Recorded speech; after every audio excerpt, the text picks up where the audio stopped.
우리가 다 하나님의 아들을 믿는 것과 아는 일에 하나가 되어 온전한 사람을 이루어 그리스도의 장성한 분량이 충만한 데까지 이르리니, 이는 우리가 이제부터 어린아이가 되지 아니하여 사람의 속임수와 간사한 유혹에 빠져 온갖 교훈의 풍조에 밀려 요동하지 않게 하려 함이라. 오직 사랑 안에서 참된 것을 하여 범사에 그에게까지 잘할지라. 그는 머리니 곧 그리스도라. 그에게 손몸이 각 마디를 통하여 도움을 받음으로 연결되고 결합되어 각 지체의 분량대로 역사하여 그 몸을 자라게 하며 사랑 안에서 스스로 세우느니라.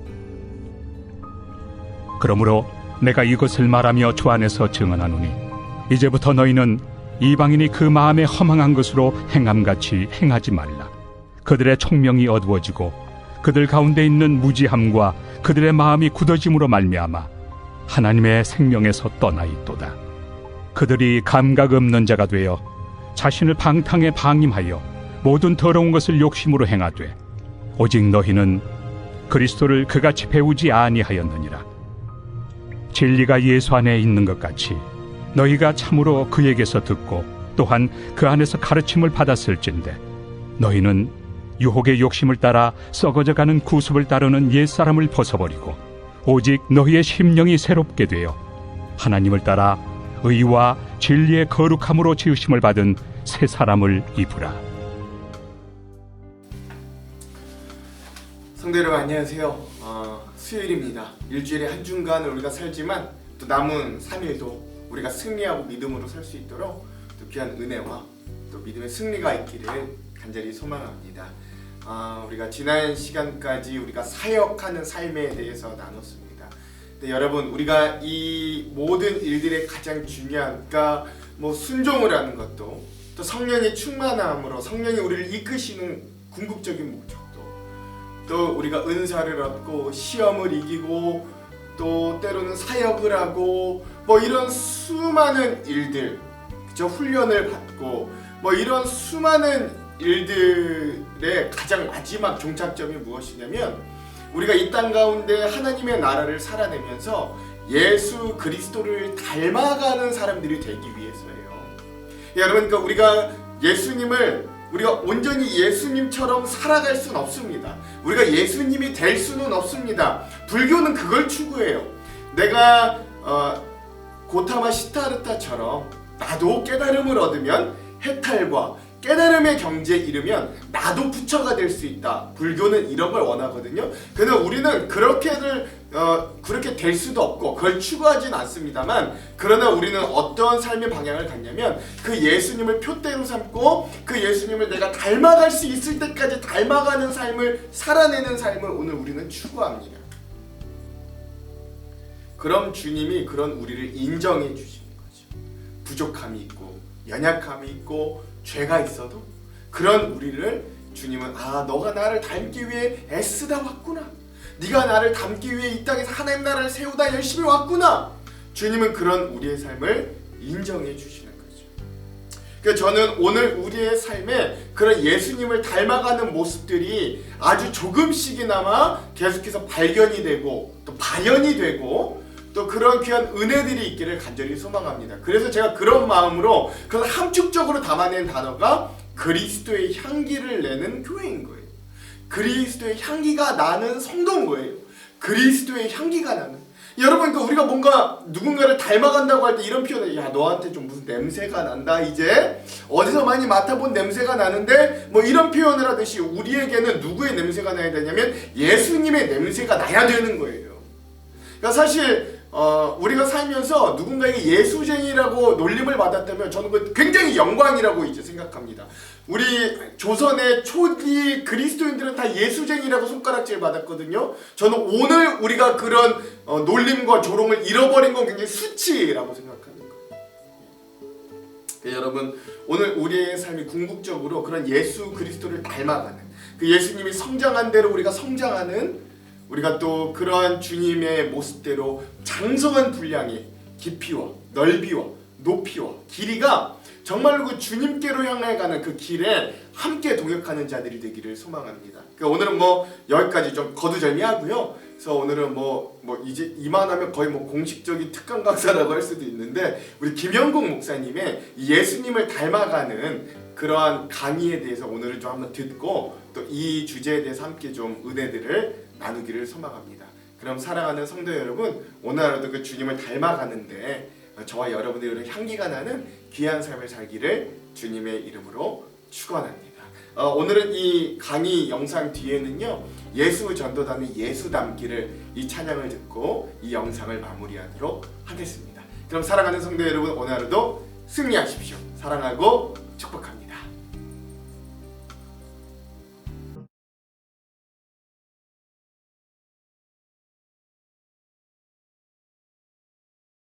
특별히 오늘 저는 여러분들과 같이 이제 그리스도까지 이르기까지 자라가는 그리스도에 이르기까지 자라가기에 대한 우리 마지막 얘기를 좀 하려고 그래요. 여러분, 인생의 목적을 어디서 찾으십니까? 여러분 인생을 살면서 여러분의 인생의 목적을 발견하게 만들었던 어떤 사건이나 사람이나 책이나 영화나 이런 게 있습니까? 물론 어떤 분들은 아직 인생의 목적을 잘 모르겠다, 내 인생의 목적을, 그러는 분들도 있겠지만, 인생의 목적이 이거다라고 하는 것이 만약 찾으신 분들이 있다면 그 인생의 목적을 찾으신 데는 어디서요?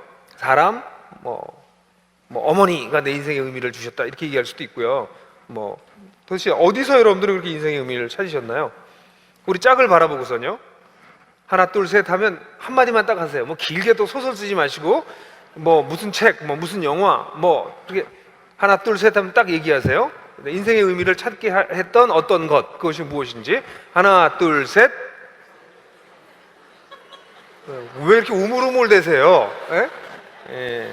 우물우물 되시는 분들이 많네요.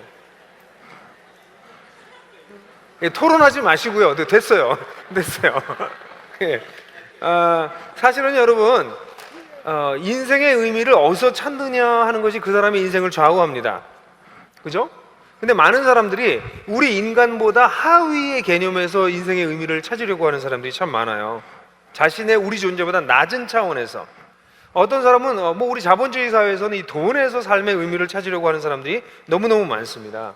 그러니까 돈을 많이 모아놓으면 돈으로 모든 것이 될 수 있다고 생각해서 돈을 모으기 위해서 굉장히 많은 것을 희생합니다. 근데 사실 돈을 좀 어느 정도 모아놓은 40대가 넘어가고 나면 돈을 모으려고 애썼던 것이 정말 부질없었다라고 하는 것을 깨닫게 되지만, 그때는 이미 너무나 많은 걸 잃어버리고 난 다음이죠. 어떤 사람은 또 특별히 우리 젊은 세대들 가운데서는 인생의 재미가 굉장히 중요해져서 재미가 인생의 의미라고 생각하고 재미를 막 추구합니다. 이런저런 재미를 끊임없이 추구합니다. 젊을 땐 그것이 굉장히 어떤 면에서 재미가 있을 수 있어요. 재미를 찾았으니까. 그죠? 근데 세월이 지나면서 그 재미가 빛을 점점점 발하게 되고 그것이 인생의 목적이 될 수 없다는 사실을 발견하게 돼요. 여러분, 우리가 인생의 목적을 찾으려고 할 때 우리라고 하는 존재보다 하위 존재에서 우리 인생의 의미를 찾으려고 하면 그것은 결코 우리의 인생을 만족시킬 만한 의미를 발견할 수 없습니다. 거기 문장에도 나오지만 세상의 모든 것에 으뜸이시고 우리를 만드시고 우리를 사랑하시는 하나님이 우리를 향하여 가지고 계신 듯이 무엇인가를 발견하는 것은 나의 인생의 목적을 설정하는 데 매우 중요한 좌표를 제공해 줍니다. 그래서 우리는 성경에서 우리가 인생의 목적을 찾는다면, 그래서 하나님께서 인간을 만드셨으니까 만드신 하나님이 우리 인생을 향해서 가지고 계신 뜻, 그것을 발견하게 될 때 우리 인생의 목적을 선명하게 찾을 수 있을 것이라고 생각해요. 먼저 마태복음 5장 48절을 우리 한번 같이 읽어보려고 하는데요. 우리 개역성경을 읽겠습니다. 다 같이 읽죠. 시작. 그러므로 하늘에 계신 너희 아버지의 온전하심과 같이 너희도 온전하라. 사실 우리 마태복음서부터 성경을 쭉 읽어오기 시작하면 산상수훈을 곧 만나게 되는데, 5장부터 산상수훈의 말씀이 워낙 좋고 아름답긴 한데요, 5장의 한 뒷부분에 가다가 이 구절을 만나면 숨이 확 막히는 그런 느낌이 들지 모르시겠어요. 저는 산상수훈을 열심히 보다가 이 구절에 와서는 숨이 콱 막혔어요. 아니, 이순신 장군처럼 완전하라고 해도 좀 힘든데, 그죠? 여러분, 이 난중일기가 문화유산으로 등재된다고 그러잖아요. 예? 그 이순신 장군 정말 훌륭한 어른이었거든요. 근데 그 사람만큼만 살아라는 것도 되게 힘든데, 성경에서 뭐라고 얘기하고 있습니까? 너희 아버지 하나님이 완전하신 것처럼 우리도 완전하라고 예수님께서 말씀하세요. 많은 사람들은 이 말씀을 심각하게 생각하지 않습니다. 왜냐하면 예수님은 워낙 좀 과장을 잘 하시니까. 그렇잖아요. 예수님 과장법 많이 쓰시죠. 오른손이 너를 범죄케 하면 찍어버려라. 눈이 범죄 눈을 뽑아버려라. 에이, 그거 뭐 실제로 진짜 그렇게 하신 게 아니라 과장법이 아닙니까? 실제로 예수님이 과장법을 많이 사용하셨어요.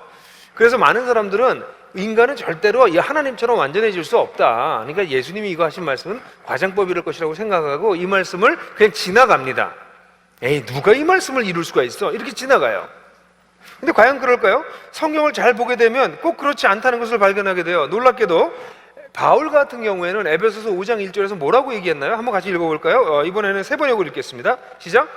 그러므로 여러분은 사랑을 받은 자녀답게 하나님을 본받는 사람이 되십시오.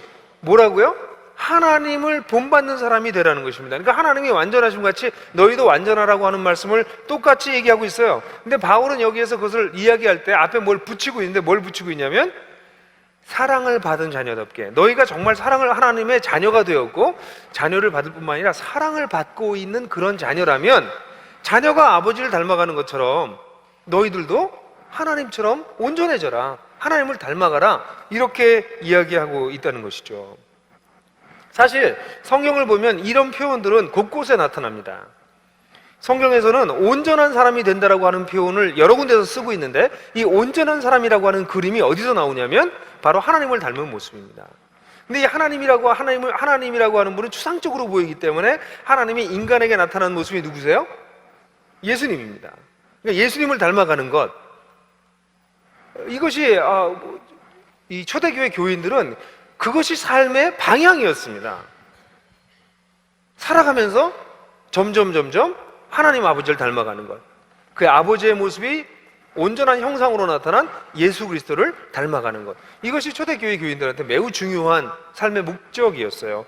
이걸 골로새서 3장 10절 같은 경우에 보면요, 이번에는 개역성경을 읽읍시다. 다 같이 읽으면 새 사람을 입었으니 이는 자기의 창조하신 자의 형상을 쫓아 지식에까지 새롭게 하심을 받는 자니라. 우리가 새 사람을 입었다 이렇게 표현하고 있습니다. 이 새 사람을 입었다라고 하는 것은 우리가 에베소서 2장 1절부터 10절까지 다룰 때 우리의 신분이 바뀌었다라고 하는 거랑 같은 맥락의 의미입니다. 우리가 하나님의 우편에 앉았죠, 그죠?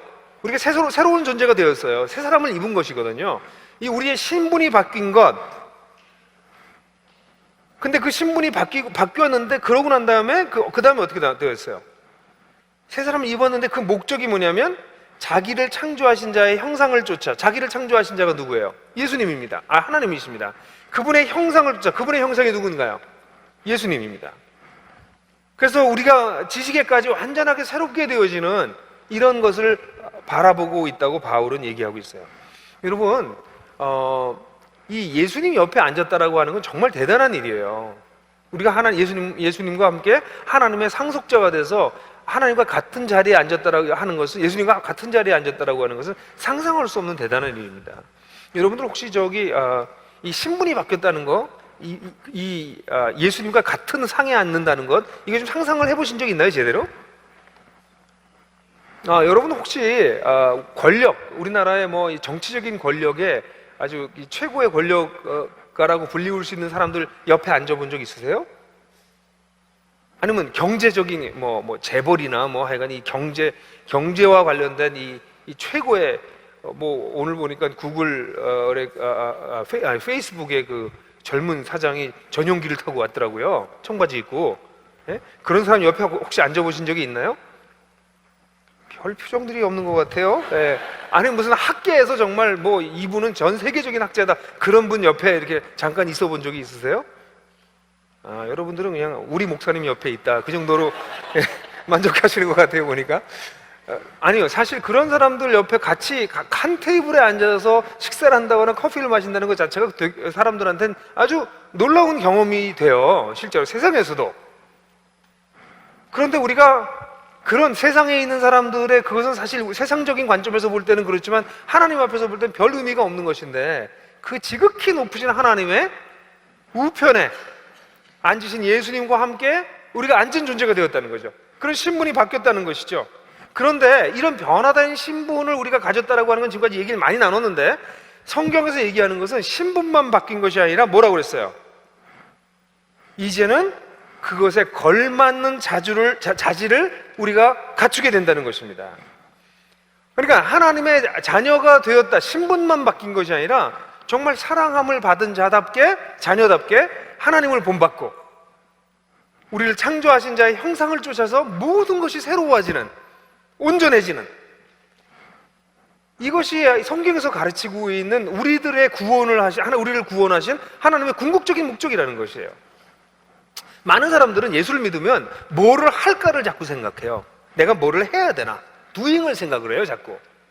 그래서 어떤 사람은 목사가 되려고 하고요, 목사가 돼서 사역을 하는 게 하나님의 뜻일 거라고 생각하고, 또 뭐 돈을 좀 많이 벌어가지고 돈을 통해서 하나님 앞에 뭘 영광을 돌리겠다고 하고, 뭘 하는 것이 굉장히 중요하다고 생각을 해요. 근데 성경에서는 뭐를 하는 것보다 더 중요하게 여기는 게 뭐냐면 우리가 어떤 사람이 되느냐예요. 다시 말하면 많은 사람들은 오해를 하고 있는데, 하나님이 우리한테 뭘 doing을 원하신다고 생각하세요. 뭘 자꾸 해드리는 것을 원한다고 생각하세요. 근데 하나님께서 우리한테 원하시는 건 doing보다 먼저 원하시는 게 뭐냐면 being이에요. 우리가 어떤 존재가 되느냐예요. 그게 하나님께서 원하시는 것이에요. 그래서 성경에서는 끊임없이 우리가 그리스도 안에서 온전한 사람이 된다는 것, 그리스도를 닮는다는 것, 이것이 우리의 최고의 가치다 라고 얘기하고 있어요. 사실 이런 것은, 이런 가치는 예수님에게서 발견돼요. 예수님이 어떤 면에서 우리에게 모든 면에서 우리의 모델이세요. 사실 예수님께서 어떻게 성장하셨는지를 얘기해주고 있는 누가복음 2장 52절을 보면 우리는 예수님이 그런 면에서 우리에게 아주 본이 되도록 점진적으로 균형 있게 성장하셨다는 것을 볼 수 있는데요. 누가복음 2장 52절을 우리 세번역으로 같이 한번 읽겠습니다. 세번역 말고 개역성경에도 읽겠습니다. 개역성경을 읽겠습니다. 시작. 예수는 지혜와 키가 자라가며 하나님과 사람에게 더욱 사랑스러워져 가시더라 그랬습니다. 여러분, 예수님이 어릴 때요, 제가 이런 얘기를 가끔 하지만 예수님께서 어릴 때부터 딱 보면 예수님은 성화에 나오는 것처럼 뒤에 이렇게 태가 돌려니 빛나는 건 뭐죠, 이거? 예, 뒤에 아우라. 예, 그건 아우라가 아니고 용어가 있는데 이 후광이 탁 이게 그런, 예수님이 그러셨을 거냐고요? 그렇지 않으실 거라고. 예수님 걸으실 때는, 아기 때 걸을 때 걸음마 자체가 벌써 거룩하게 걸음을 띄워놓는 이러지 않으셨을 거란 말이죠. 아장아장 걷다가 넘어지고 이러셨을 거란 말이죠. 그죠? 더해서는 예수님께서 응하셨겠죠? 그래서 예수님 응하시고 난 다음에 마리아라, 네, 거의 기저귀를 갈아라, 이러지 않으셨을 거란 말이에요. 앙앙대고 우셨을 거란 말이에요. 예수님이 그런 어린아이로부터 시작해서 나중에 장성한 분량에까지 성장하셨는데, 그 성장 과정에 대해서 성경은 많이 기록하고 있지 않은데 누가복음에서만 간략하게 기록하고 있는 부분이 바로 이 부분이에요. 지혜와 키가 자라감에 따라서, 지혜와 키는 뭡니까? 그 사람의 인성과 관련된 부분이에요. 그렇죠? 키, 이건 육체적인 영역입니다. 지혜는 정신적인, 정서적인 영역을 한꺼번에 포함한 것이라고 얘기할 수 있어요. 그러니까 육체적이고 정서적이고 정신적인 부분이 자라감에 따라 그 다음에 어떻게 됐습니까? 하나님과 사람에게 사랑스러워 가시더라. 하나님에게 사랑스러워져가는 영적인 면에서 하나님과의 관계가 깊어졌고, 사람들과의 관계가 사람들에게 사랑스러워져 갔더라. 사람들에게 관계가 깊어졌다는 것이에요. 이것이 예수님의 성장하는 모습이었습니다. 예수님의 성장할 때 예수님의 성장 영역을 보면, 그 성장 영역은 첫 번째는 나 자신과의 관계에서 신체와 정신의 성장이 있었고요. 그 다음에 하나님에게 사랑스러워져 갔고 사람에게 사랑스러워져 갔어요. 여러분, 이게 여러분들이 보고 계신 이 하나님 나라 복음 제자도의 근간이 되고 있는 이 출발점이 사실은 이 예수님의 성장 모습에서 나와요. 예수님이 어땠습니까? 하나님과의 관계에서 사랑스러워져 갔어요. 나와의 관계에서 지혜와 키가 자라가셨어요. 사람들과의 관계에서 사랑스러워져 갔어요. 그래서 하나님과의 관계, 자신과의 관계, 그리고 세상과의 관계, 사람들과의 관계. 근데 우리 이 하나님 나라 복음 제자도에서는 이 하나님과의 관계를, 이 세상과의 관계, 사람들과의 관계를 둘로 나눴죠. 공동체와의 관계와 세상과의 관계, 이렇게 나눠진 것이에요. 그러니까 예수님이 성장해 나가신 것은 이런 영역에 있어서, 이런 네 가지 영역에 있어서, 또는 세 가지라고 해도 좋고요, 이 영역에 있어서 어떻게 하셨어요? 아주 균형 있게 점진적으로 성장해 나가셨다라고 하는 것을 알 수 있다라고 하는 것이죠.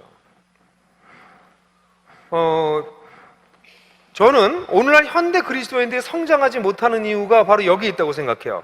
성장하지 못하는 이유가 첫 번째는요, 목적이 없어요. 성장해서 뭐가 되겠다는, 어떤 모습이 되겠다는 목적이 없어요, 현대 그리스도인들한테. 근데 성경에서는 끊임없이 얘기해주고 있거든요. 목적이 뭐라고요? 우리가 성장하여서 예수님을 닮은 모습이 되는 게 우리 궁극적인 목적이에요. 근데 예수를 닮아가길 원해요 라고 그 목적도 많은 사람들에게는 없고요. 있다 할지라도 그럼 예수님 닮는 게 뭔데요? 라고 물어보면 착한 사람이 되는 거라고 생각해요. 예? 온유한 사람이 되는 거라고 생각해요. 쿡쿡 찔러도 가만히 있는 사람, 이런 사람이 되는 거라고 생각해요.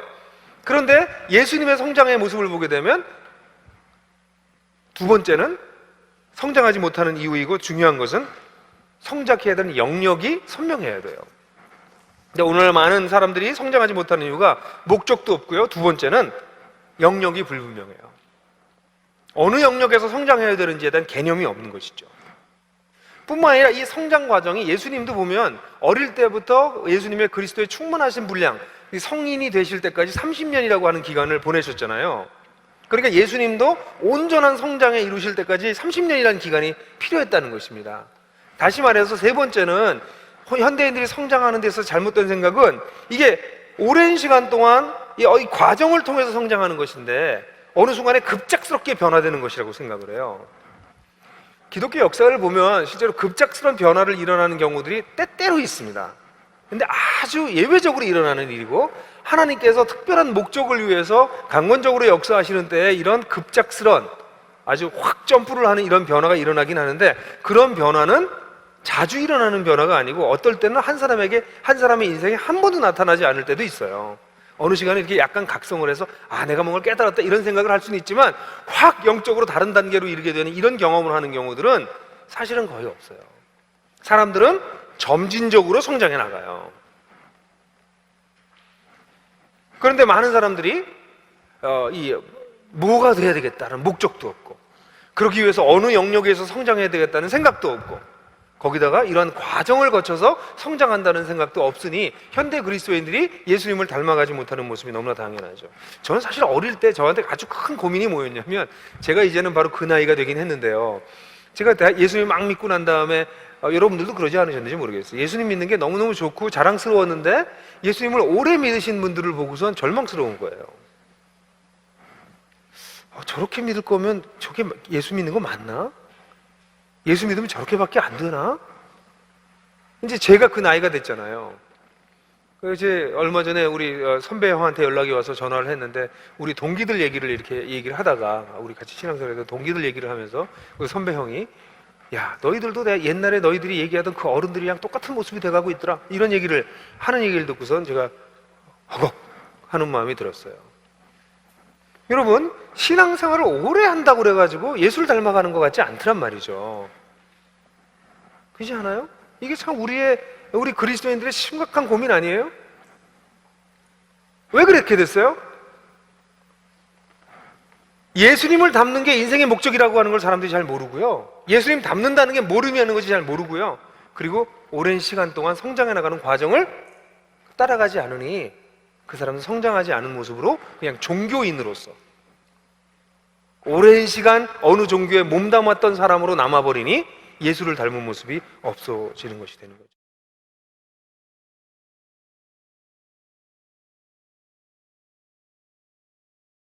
여러분 그 밑에 있는 문장 한번 같이 읽어볼까요? 시작.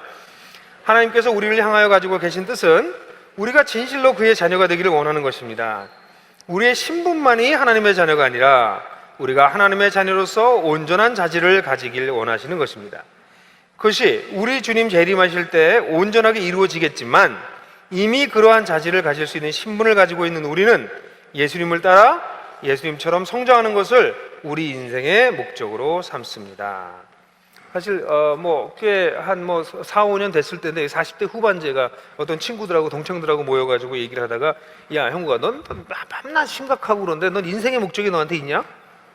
저한테 이렇게 얘기를 해서 나 인생의 목적은 이런 거야 이렇게 얘기를 했더니 그 친구가 이렇게 웃었어요. 사실 여러분 40대가 넘어가고 난 다음에 인생의 목적 이런 거 얘기하면 사람들이 웃습니다. 그냥 사는 것이 무슨 목적이야. 목적은 이렇게 얘기를 합니다. 사람들이 매우 냉소적으로 되어 있어요. 그러나 그리스도인들이라면 그리스도인들에게는 성경을 통해서 우리 인생의 목적에 대한 확신을 갖게 됩니다. 그것은 예수를 닮아가는 것입니다. 그냥 교사가 아니고요. 예수를 닮은 교사가 되고 싶은 거예요, 나는. 음악가, 참 음악가들, 이 음악을 만들어내는 사람들 보면 너무 정말 창조력이 뛰어나거든요. 근데 그 창조력이 누구로부터 오냐면 창조주신 하나님으로부터 나오는 거니까 예수님을 닮은 그런 음악가.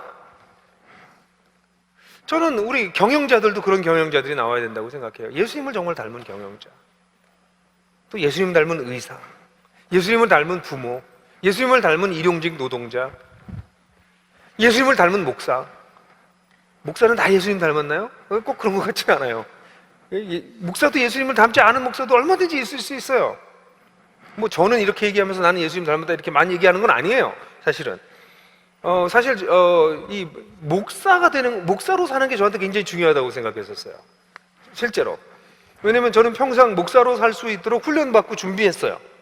근데 지난 한 몇 년 동안 제가 개인적으로 뭐 여러 가지 일들을 겪으면서 하나님께서 저에게 너 목사를 하지 말고 살 수 있겠느냐는 어떤 그런 도전이 저한테 좀 있었어요.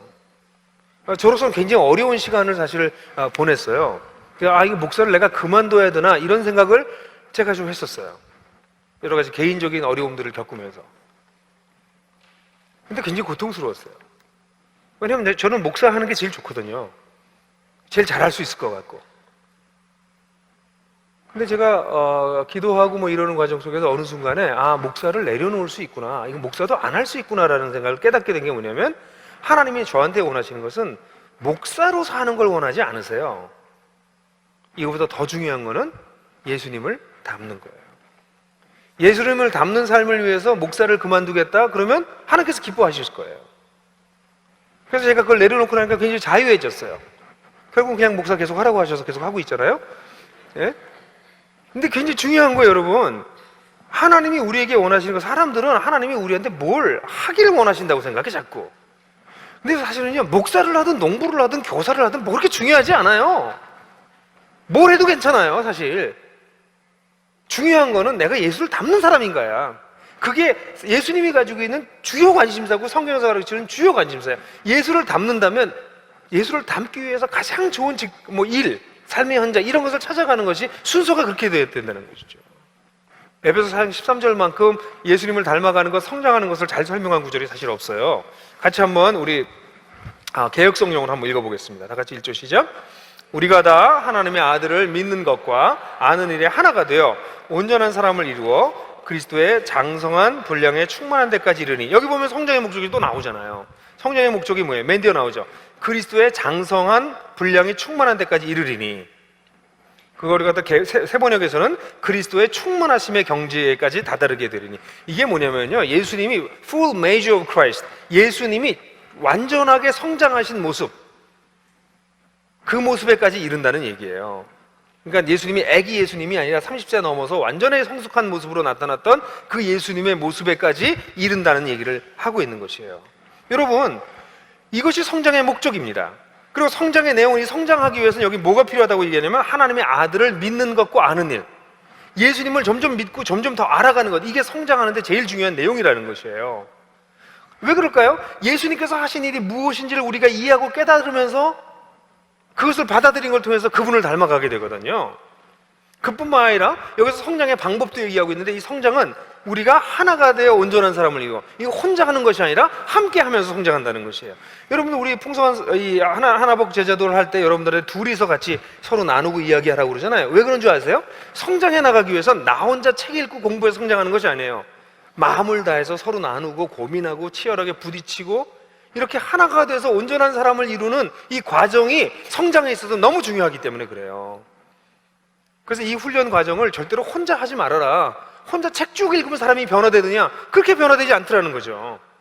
사람이 서로 이야기하고 고민을 나누고 아파하고 괴로워하고 어떤 한계를 못 넘어서서 막 씨름하고 그걸 옆에서 격려해주고 같이 낙심했다가 일어나고 이러는 과정을 통해서 사람은 성장해 나간단 말이죠.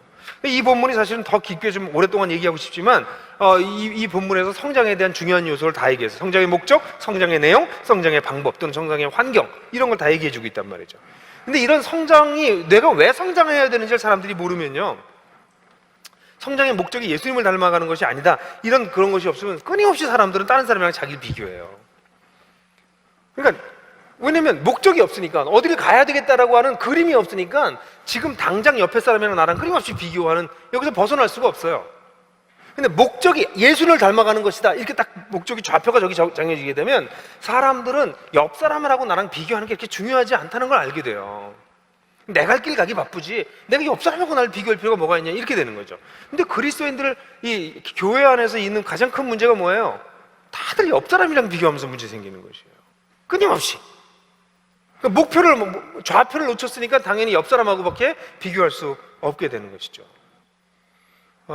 사실 여러분, 저는 정말 그리스도인들이 성장할 때 있어서 끊임없이 옆 사람이랑 비교해.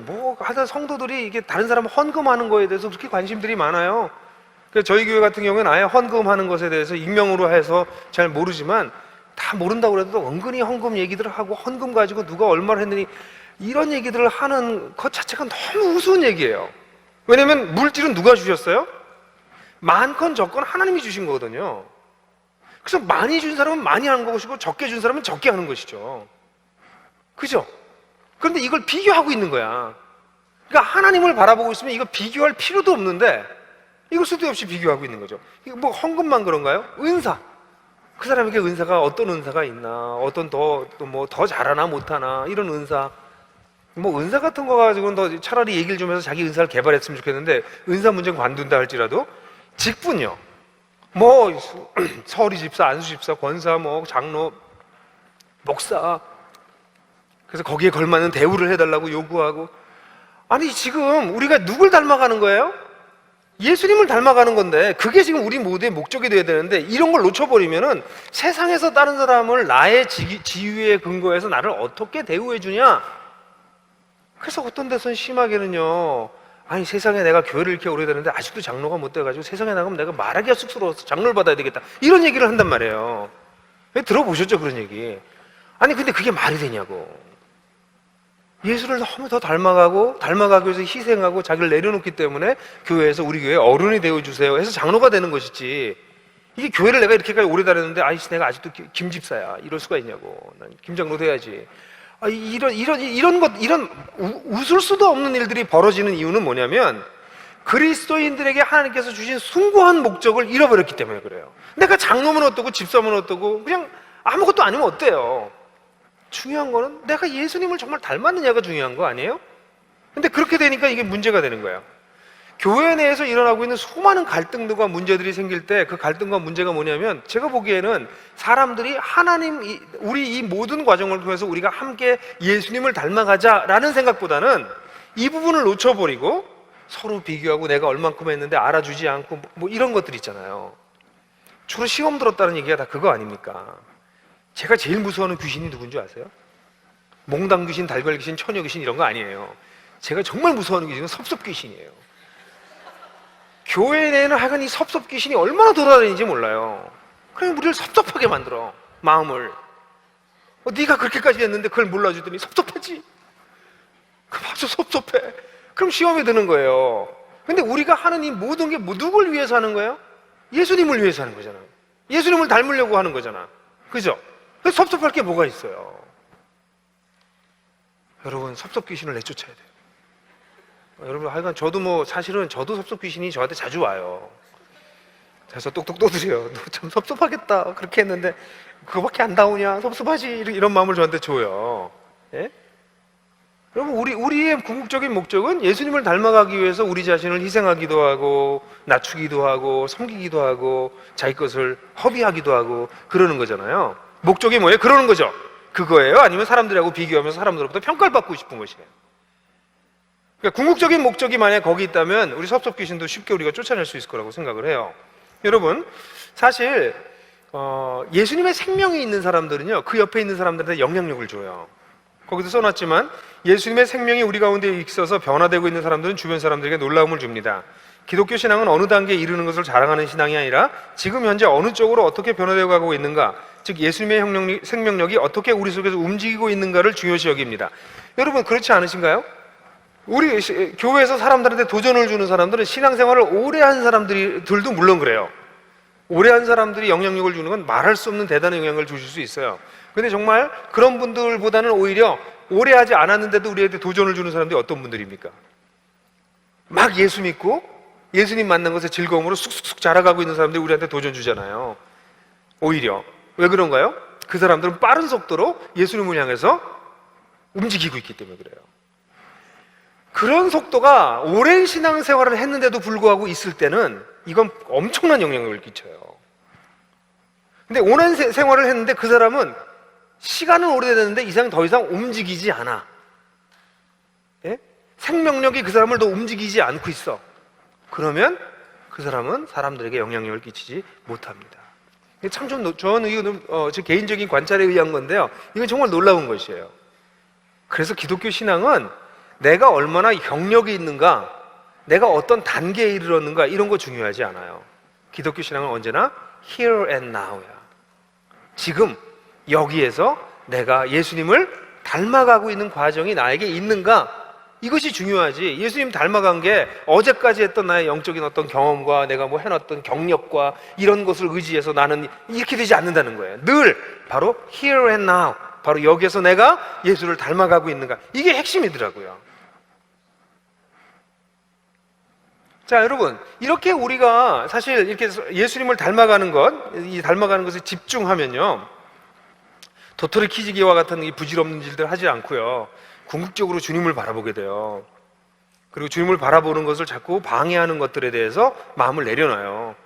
섭섭하게 하는 것, 인간적인 것, 인간적인 욕심, 사람들이 인정해 주는 것, 추구하는 것, 이런 거 자꾸 내려놓는다고. 왜냐면 이런 게 예수님 닮아가는데 방해가 되거든요. 그죠? 그리고 예수님만 바라보게 된다는 거죠. 근데 이렇게 해서 궁극적으로 우리가 추구하는 뭐겠어요? 왜 우리가 그래요? 시편 42편만큼 1절, 2절만큼 그것을 잘 설명하는 데가 없을 거라고 생각하는데, 우리 개역성경으로 한번 같이 읽을까요? 시작. 하나님이여, 사슴이 신의 문을 찾기에 간급한 같이 내 영혼이 주를 찾기에 갈급하나이다. 내 영혼이 하나님의 곧 생존하시는 하나님을 갈망하나니 내가 어느 때에 나아가서 하나님 앞에 배울고.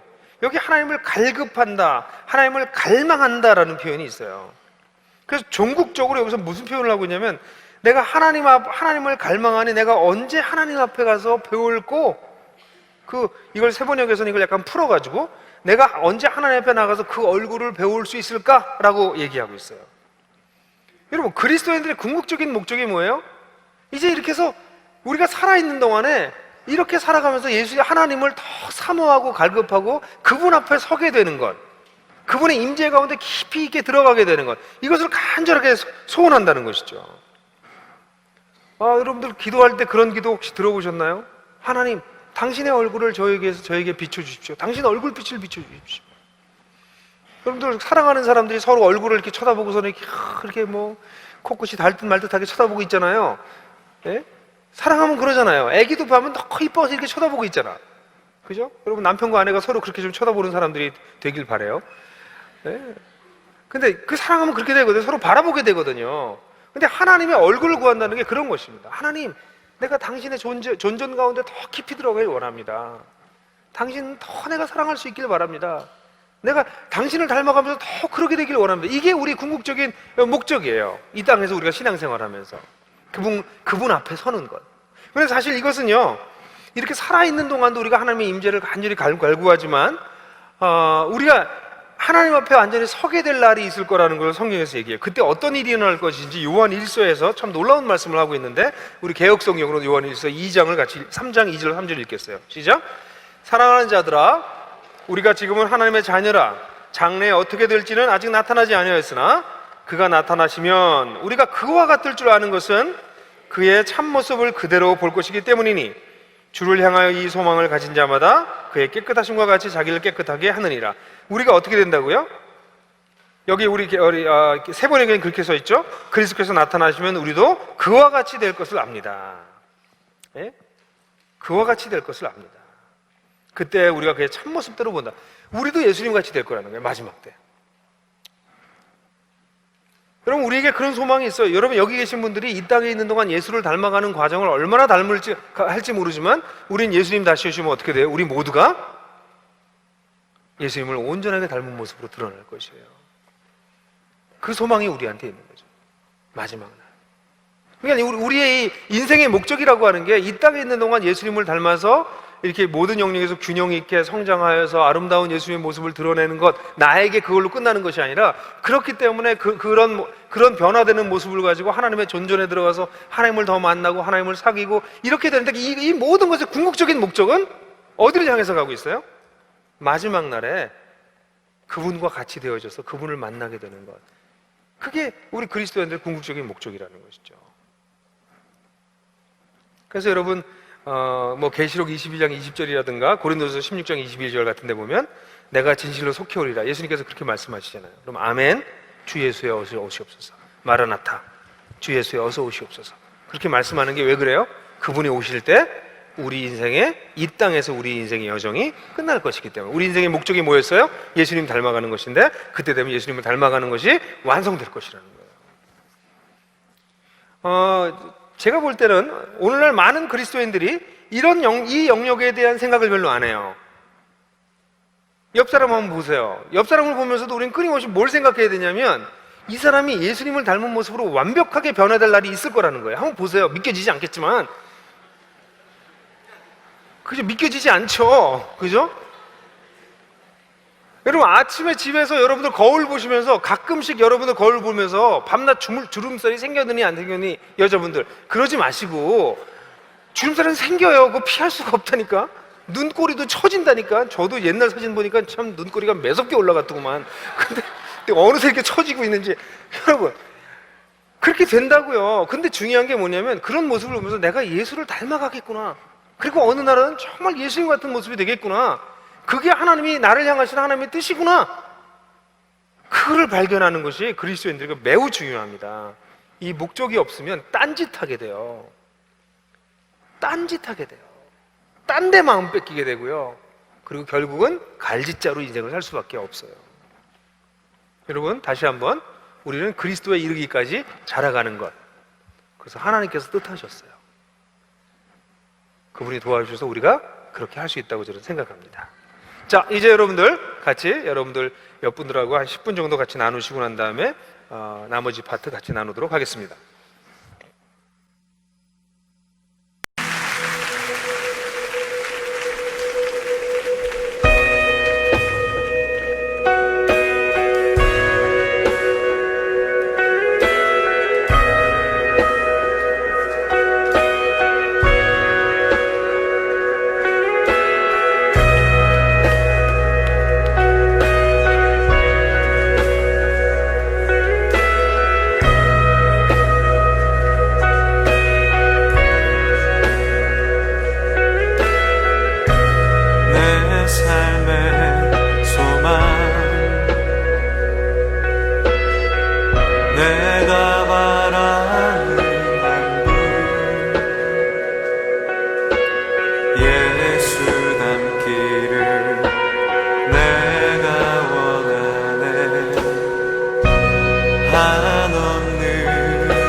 새롭게 하시네.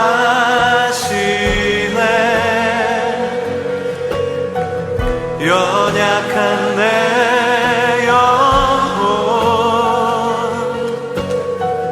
온전하게 되리. 완전하신 예수